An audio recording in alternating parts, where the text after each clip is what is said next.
I covered Corey Mayfield Sr. at Lee High School, now Legacy, and then into Oklahoma, and then the NFL. And Corey Mayfield Jr., I'll remember, I think it was a couple of years ago, I contacted Jeff Traylor, the Roadrunners head coach. I said, Corey Mayfield Jr., and he said, yep, that's the one. He joins us now, Paul Craig and David on 365 Sports. Corey, thank you very much for your time. Looking forward to it. What have you learned along the way in the last, let's say, 3 or 4 months about the NFL draft and the process? Man, I learned that you blessed to even be in the conversation of a draft. It's a lot of dudes coming out with a whole bunch of different skill sets, and this team's needs are different. So people will go different, but the draft process is pretty nitpicky, man. The NFL team's real nitpicky. But overall, it's a pretty cool experience. When you get criticism or advice or whatever, how do you take that into your workouts next? Like, work on this, do that. Like, at this point, do you see it as productive criticism so that you can get ready to make that move to the NFL? Oh, yeah, 100%. The Cowboys, just an example, the Cowboys asked me, they told me I need to work on my speed turns back down. So, it's really pretty cool getting really criticized by someone. Al Harris coached the DBs for the Cowboys. So, it's really pretty cool, just getting feedback from them. So, yes, sir. So what are the feelings like as the draft now is here? It's just a couple of days away, all this build-up, all the workouts, all of the dreams over the years to know that there's going to be some decisions made at the end of this week. What does that feel like at the moment? Man, it feels good, man. Since I was 4, man, been dreaming about this mom. I've been around ball. You talked about my dad earlier. I've been around ball my whole life. Watching the draft every year, since I was about 5, 6 years old. So, man, it's a dream come true, man. And it's just a good experience, man. I'm just excited to, compete with the world's best, man. Do you think that you got enough attention for your pro day numbers and the things you put up that day? Because I was told you were a rock star on pro day. Yes, sir, man. I had a pretty good pro day, and while I really had a pretty good pro day, man, a lot of teams didn't think, I was as fast as I ran or didn't jump as high as I did. They kind of downplayed me, man, believe it or not. But I ended up running, pretty fast on pro day, jumped pretty high, and it just kind of surprised them, So Corey Mayfield Jr., UTSA cornerback, with us on 365 Sports. You're a first-team all-conference guy this last year, and do you wear that chip on your shoulder of, here I'm first-team all-conference, and I've gone under the radar a little bit? Yes, sir. Yeah, man, I feel like if I was in a different position as far as where I went to school, the situation might be a lot different, but, I didn't. And for some reason, man, people downplay it. But I feel like the real teams, who watch the film and just watch how, I play, and even some of my road runner teammates, how they play. We got some real talent at UTSA. And so, yeah, that's one tip, I'm going to bring to the next level because I'm going to want the next dude coming out of UTSA to, make it. Corey, when you got there and then Coach Traylor arrives shortly thereafter, I know you got the East Texas connections kind of going back with your father, and then obviously his deep connections there. But just can you kind of describe the journey alongside him these last few years, and can you even begin to kind of wrap your head around the growth of the program with both of you guys and obviously a lot of your other teammates and coaches as well, but to look back on where UTSA was when you first arrived to where the program is now, what's that like to look back on? It's a humbling experience because, when I first got to UTSA, we were terrible. We went 3-9, 4-8, and I even, just that, but it was just different. The culture was different when I first got here, when Coach Traylor came, he really made us a better team, and he made all of us really better humans. He came and just led us and showed us how to do it. Sat that down and taught us, and he brought us together, man. And I learned a lot from Coach Traylor, and I got a lot of love for him.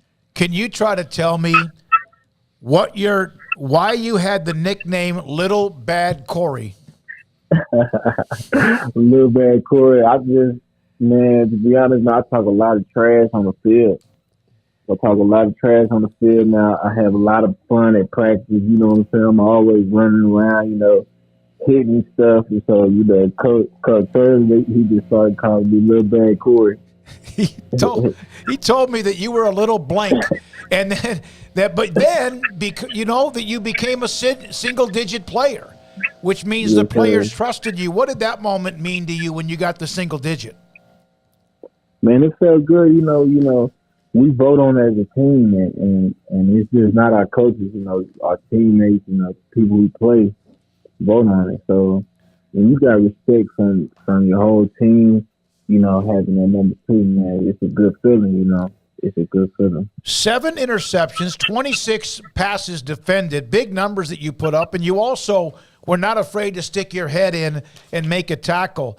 What was it like, and was it ever not a burden, but there was the shoulders of carrying the football name of Mayfield? What was that like?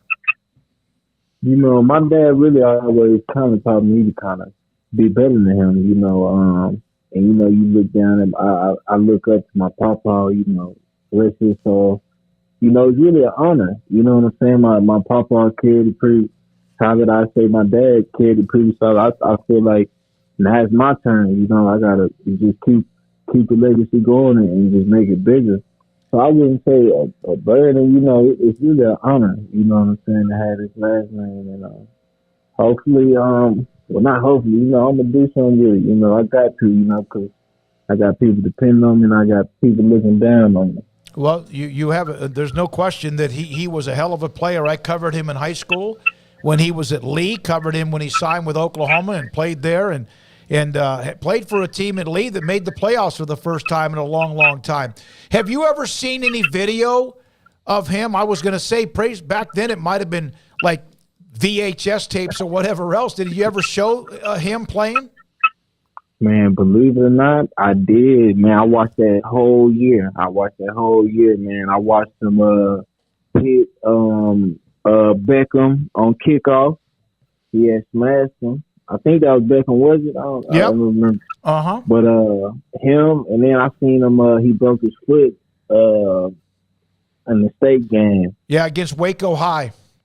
Yes, sir. But yes, it is a VA tape, coach. And but yeah, I watched it. I watched it when I was young. How much film do you digest? You kind of. Some players don't like to watch it, even though they need to. But are you a film junkie, and what's that like if you are?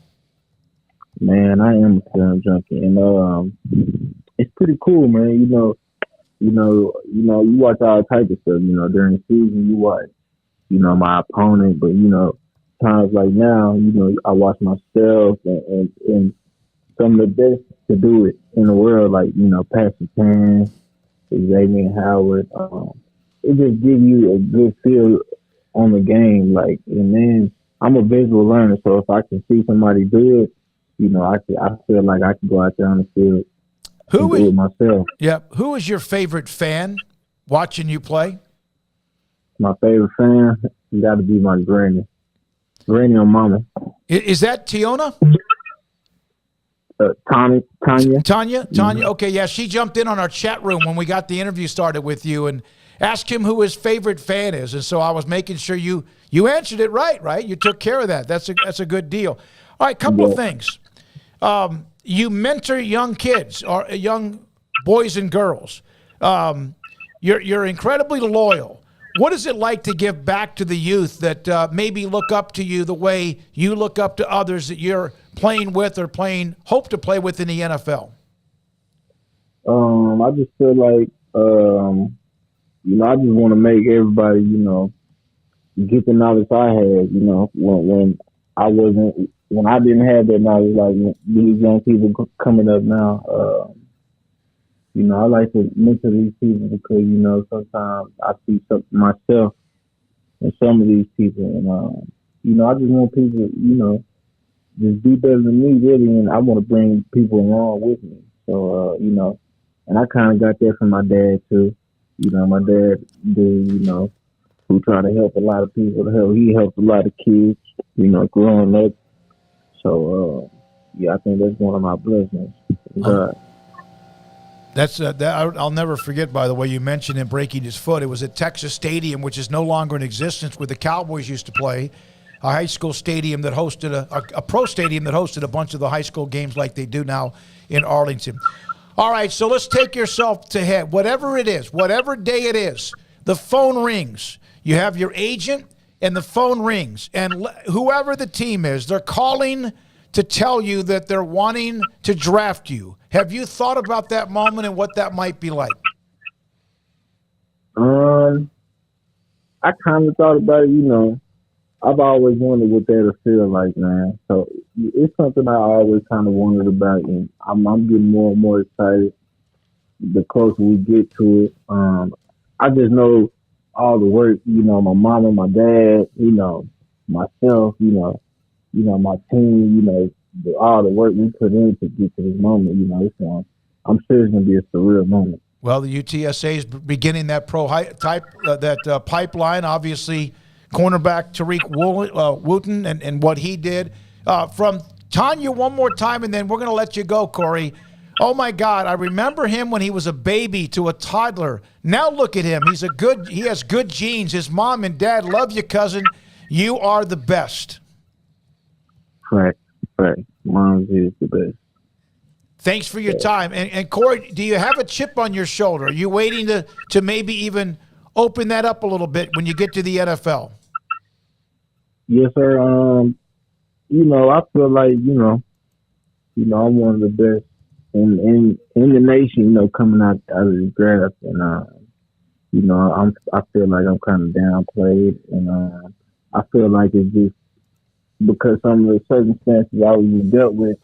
And you know, I love the game. So it's a chip on my shoulder. Plus, you know, I got a real love for the game. So I can't wait to perform at the next level and just keep learning about football and you know, get around some good men at the next level. Corey, good luck. It's great talking with you. It was fantastic to cover your father. Your mom, obviously, has had a great influence on you, Tanya, and we appreciate you so much. And good luck. Hope you land where you want to, somewhere in the NFL, and then go continue that UTSA pipeline for Coach Traylor and company. Yes, sir. Thank you very much. Corey Mayfield Jr., UTSA cornerback. His dad was